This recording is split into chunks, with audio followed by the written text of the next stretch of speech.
We understand, and I do not deny it for 1 second, that we have an uphill battle in front of us. But I think we have a path toward victory, although it is a narrow path.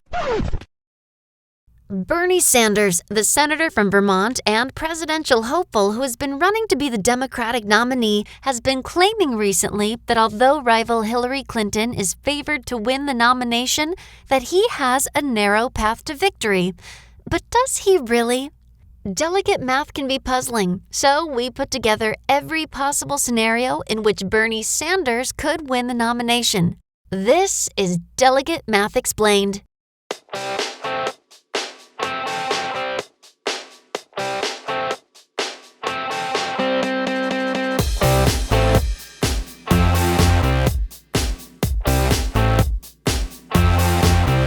The first scenario is one that includes an outright victory involving all pledged delegates and those infamous superdelegates. This scenario requires the Democratic nominee win 2,383 delegates in order to win the nomination. Right now, Hillary has 2,025 delegates. She needs 178 delegates to secure the nomination. Bernie needs 982. There are 1,159 total delegates still available. Therefore, Bernie must win 85% of all remaining delegates to reach the nomination. What's the verdict? She wins.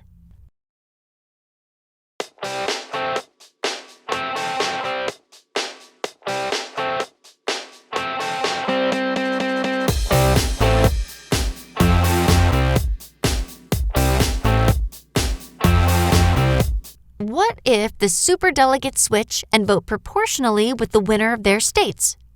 In this scenario, Hillary would have 2,079 delegates and Bernie 1,517. Hillary would need 304 delegates and Bernie 866 to win. Therefore, even if the party were to change its rules and award superdelegates proportionally like the pledged delegates, Bernie would need to win 75% of all remaining delegates to reach the nomination. What's the verdict? She wins.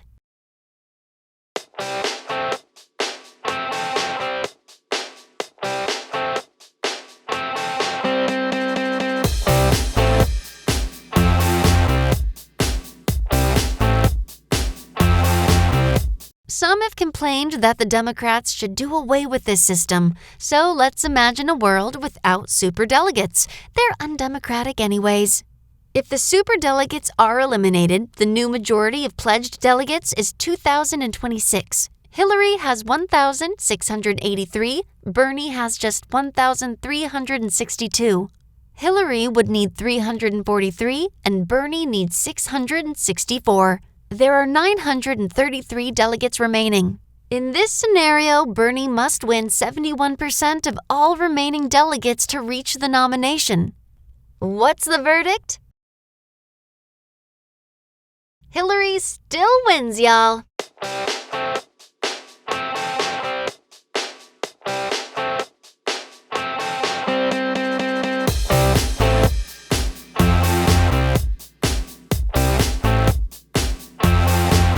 What if the Democrats ran their show more like the Republicans and delegates were winner takes all? That means whoever wins the state gets all the delegates. Hillary has won 23 states and Bernie just 18. The states Hillary has won tend to be bigger and have more delegates. Hillary has already won 2,661 delegates and Bernie takes just 893. You heard that correctly. In this scenario, Hillary has already won the nomination with 278 delegates to spare. Bernie still needs 1,490 delegates. What's the verdict? Hillary wins by a landslide.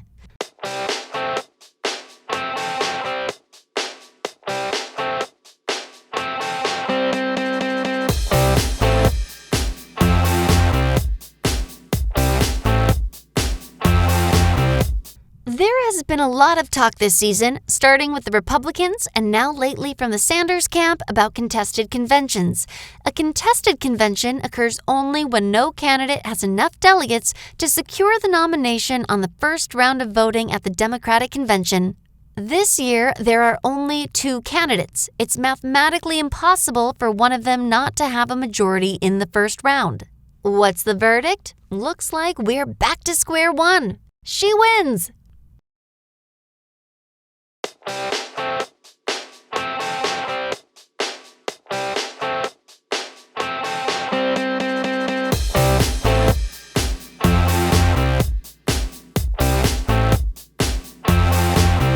You know what? Forget all this delegate stuff. What if we just left it to the American people for a change and based the vote on how voters voted in the primaries? Well, in that scenario, Hillary has 12,432,000 votes. Bernie has 9,299,000 votes. Hillary has over 3.1 million more votes. What's the verdict? She wins. Senator Sanders has wanted to change the rules. He knows that under the current rules, he loses. The problem is that under every available scenario, he still loses. This has been Democratic Delegate Math Explained. I need a drink.